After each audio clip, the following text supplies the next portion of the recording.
Welcome back to another episode with the Unspecialist. For this video, I'm going to be reviewing something put out by The Guardian about Europe's baby bust. The West is facing an unprecedented crisis of falling birth rates across the continent, and governments are scrambling to do something about it. I'm going to do my best to review as we follow Leah Green around her journey across Europe to investigate the matter.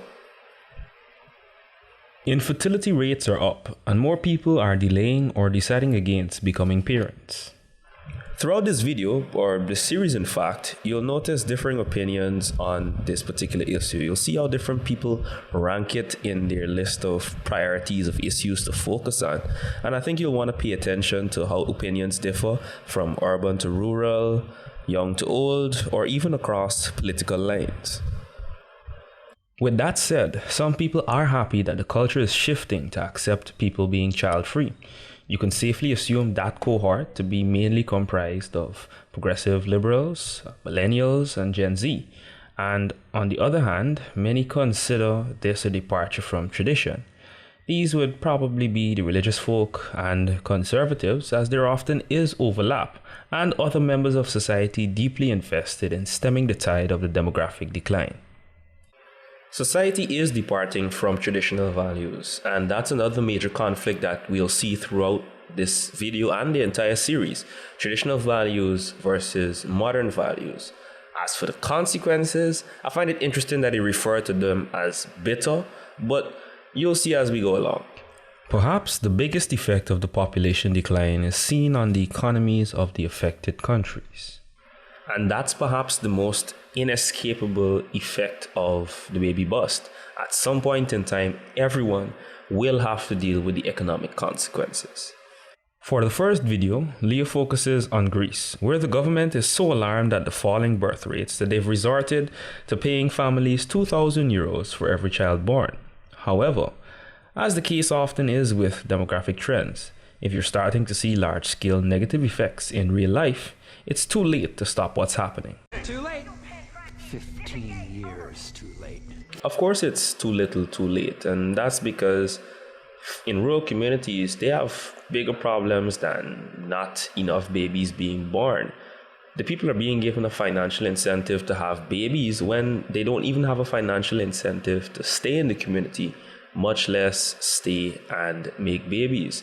For them, the priority is finding work, suitable employment that provides wages that they might be satisfied with, or at least put them in a better position than if they would be in had they stayed in the village.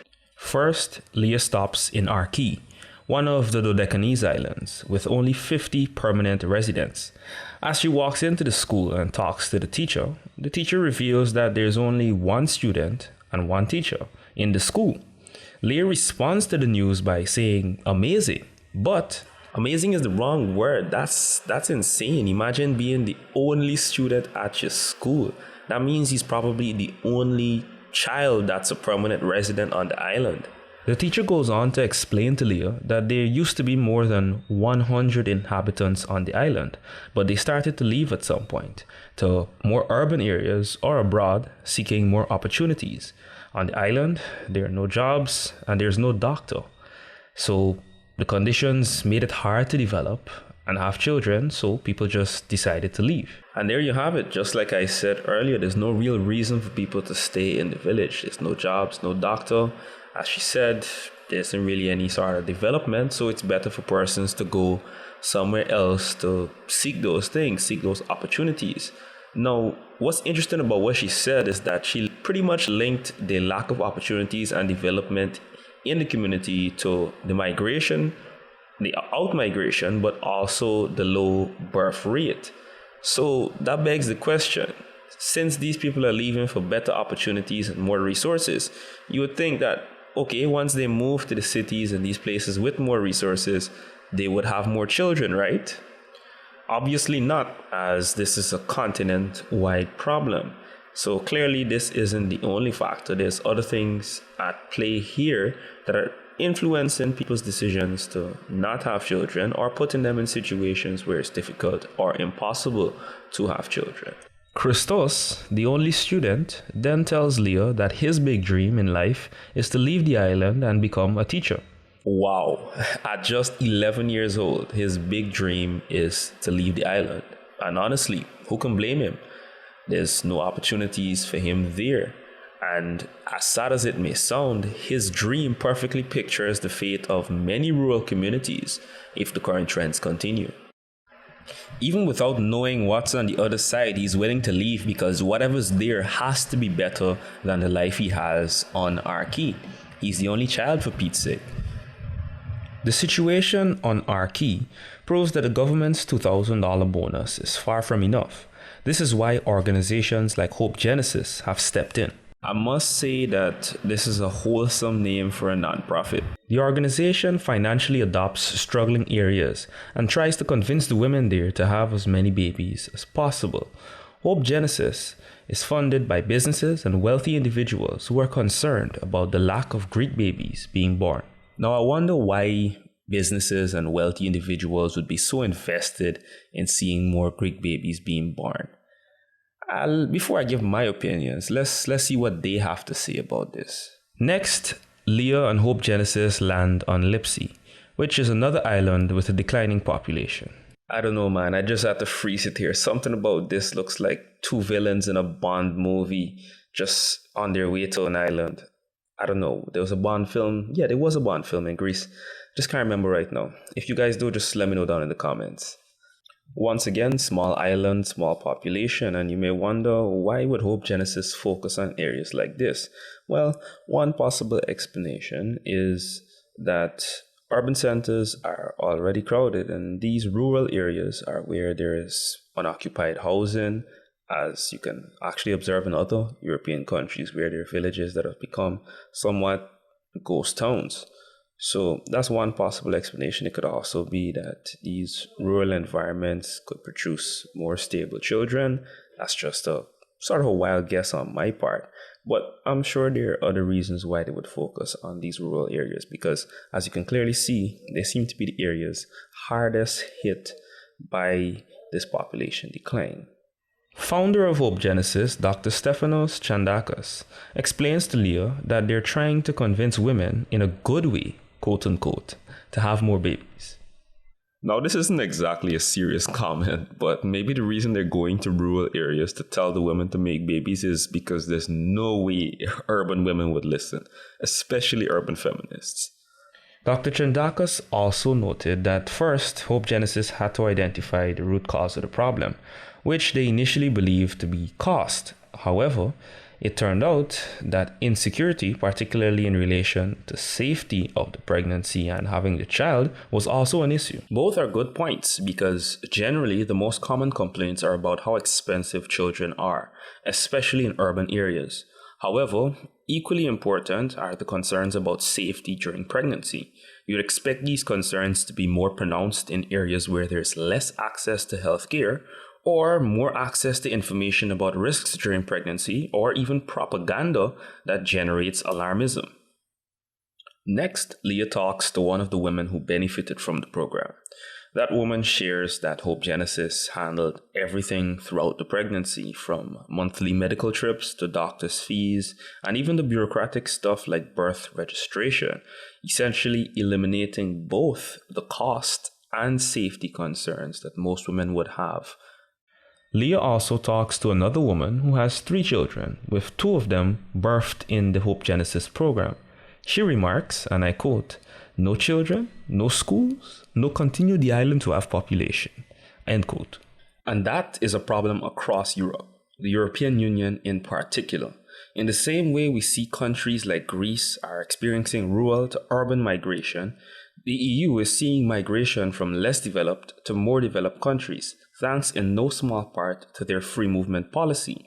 What we see here is the effect of that policy in action at the country level, the stories that get left out of the greater EU success story. Next, we see Leah head over to Lefkada in the Ionian Sea for, well, let's just say something different. In Lefkada, Leah meets Eliza Dimitros, who is a vegan antinatalist that has founded a Facebook page and advocates for antinatalism in the name of environmental protection. Antinatalism is a growing ideology globally, And interestingly enough, some of the earliest surviving evidence of the philosophy can be traced to ancient Greece. The common belief is that procreation is morally wrong, and that's while the justification may vary from person to person. Elisa mentions that at first she didn't know the word antinatalism or that there even was a community. She found them online and realized that there was a growing movement. Growing is an understatement. Antinatalism as an ideology has exploded in popularity worldwide. For example, the antinatalism subreddit has over 155,000 members, which really isn't a lot if you view the number in a vacuum. However, things begin to look a lot different when you track the sub's growth. Founded in 2010, the sub remained relatively obscure, taking 9 years to reach 20,000 members. Since 2019, things have changed. Today, the sub membership is not double, not triple, but 8 times what it was in 2019, with no clear signs of the growth slowing down. Worldwide, the ideology is seeing the most growth in the United States and Canada, South Africa, Europe, especially Scandinavian countries, and Australia, with some notable growth in developing countries like Brazil and India. Soon after, Elisa notes that basically everyone from Greece comes from a village, and when you go back to the village, everyone in the village wonders when you'll have children. What's funny about her statement is that they aren't having children in the villages either, for different reasons, of course, but a funny coincidence nonetheless. Can we have a moment of appreciation for this beautiful dog? Shout out to the production team for leaving that clip in. Very wholesome. A bit later on, there was an interesting exchange between Leah and Elisa when the pair visited an animal sanctuary where Elisa volunteers. Before we continue, I'm not surprised that she's a cat lady, but what I am surprised about is society's treatment of her beliefs. How she described becoming an antinatalist and discovering the community online is not that much different from how the media describes individuals being recruited or radicalized by right-wing or far-right groups. Given that that's the case, I'm wondering what's the difference here? But I guess they draw the line at ideas that they deem to be desirable. Those ideas don't get the same scrutiny. At the sanctuary, Elisa tells a story about how she would collect cats when she was in school and rescue them. The cats began to multiply in the neighborhood and eventually became a pest, so she started to sterilize them to stop the colony. Leah then asks Elisa if she sees a link between that story and what she's advocating for currently in the world. That was an excellent follow-up question by Leah. It's really interesting to see how Elisa didn't think about the parallel between what happened with the cats and how things are happening currently in society. The flaws in her logic are going to become a bit more apparent as we get a better idea of what she thinks. Later, Elisa and Leah discuss the fertility crisis and the environmental crisis. Elisa mentions that you can't encourage more births because having children is bad for the environment according to her beliefs. She closes her reply with a very powerful statement. More babies means more adults who will buy more things, build more houses, and buy more cars. So everything is financially based. There's no other reason in her mind. She's not entirely wrong. In fact, she gave a highly plausible answer to a question I asked before. Why are these businesses and wealthy people so invested in the birth rate? It's about the economy. The country needs a labor force of young, productive people to pay back into the system and keep it going. New cogs for the machine and new consumers to keep these industries moving. Elisa then goes on to make the incredible claim that not having children is 70 times better for the environment than going vegan. How good for the environment is veganism really? As far as I know, the vast majority of vegans are not self-sufficient, meaning that they participate in the same consumerist society that creates many of the problems they complain about. Let's just say vegans in Europe only eat vegetables grown in Europe. What about the vegetables that are grown on farms all across Europe that exploit migrant labor? What about the carbon footprint of shipping? Would these vegans be willing to have their diets limited by the 4 seasons? All these questions basically show how the belief or the ideology, many of these beliefs, in fact, don't stand up to their own logic. And if Elisa had dug deeper, like Leah tried to get her to do when asking about the cats, she might see the dark underbelly of even her own beliefs. Unfortunately, part of belonging to a group or ideology is bias, so we can't expect Elisa to ignore these possibilities to avoid cognitive dissonance. Elisa then goes on to say that she believes it's selfish to want your own children with your own DNA. She tops it all off by saying that having a child is an environmental crime in her mind. Now, that is an extreme position, which brings me to the question, which is more natural? You following your biological imperative and procreating, or foregoing that desire because you believe that procreation is at the root of environmental destruction worldwide? Let me know down in the comments.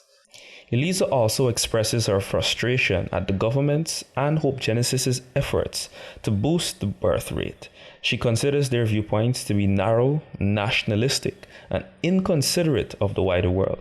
Now, sure, she may have a point. It is indeed nationalistic and not necessarily considering what's happening across the entire world. But how familiar is she really with what's happening across the world? Has she spent significant time in what we would term as a third world country? Has she been anywhere in South America, Caribbean, Central America, Asia, Africa?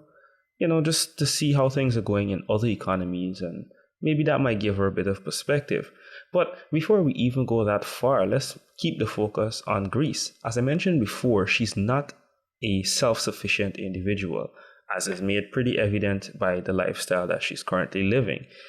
Given that that's the case, what would happen in her ideal future where, persons deciding to forego having children? What happens when the tax system collapses? Because I'm certain that she benefits from a number of taxes paid by productive citizens to the Greek government. If there are not enough people paying into the system, how can she benefit from it? And if she's not self-sufficient, how can she hedge herself from the effects of not benefiting from that system? Leah rounds the video off by chatting with Dr. Chandakas, who says that there's a need for the islands to survive, for the populations to keep going on, because they're part of the legacy of the modern Greek civilization. Here we have another plausible reason for trying to increase the birth rate, and that's preserving the modern Greek civilization. Well, the dead bells have rung for the modern Greeks, and this may be a foreshadowing of what's in store for the rest of Europe, and possibly even the entirety of Western society. And if there's one thing we know from history, is that every society has its rise, peak, and fall. For some, saying that the West is falling may be a bit too pessimistic, but we can safely say that the West is past its peak. To close the video, Leah juxtaposes the fertility crisis with the environmental crisis, and for some, one crisis is far more real than the other. What I see is social engineering being used to address a problem caused by social engineering, and sadly, this is just symptomatic relief. The problem lies with the system being unsustainable, and as my grandparents would say, we're just digging a hole to fill a hole. Throughout the rest of the series, you'll see different solutions to the problems created by Europe's baby bust. You'll also see how different ideologies are emerging and thriving in the changing social climate. I hope that my commentary added value and provoked a deeper investigation into some of these social trends and ideologies within your own societies. This is the Unspecialist saying that no matter what goes on, so long as there's life, it goes on. Subscribe if you want to see more content in the future, and be sure to follow me on Twitter at The Unspecialist. Thanks for watching.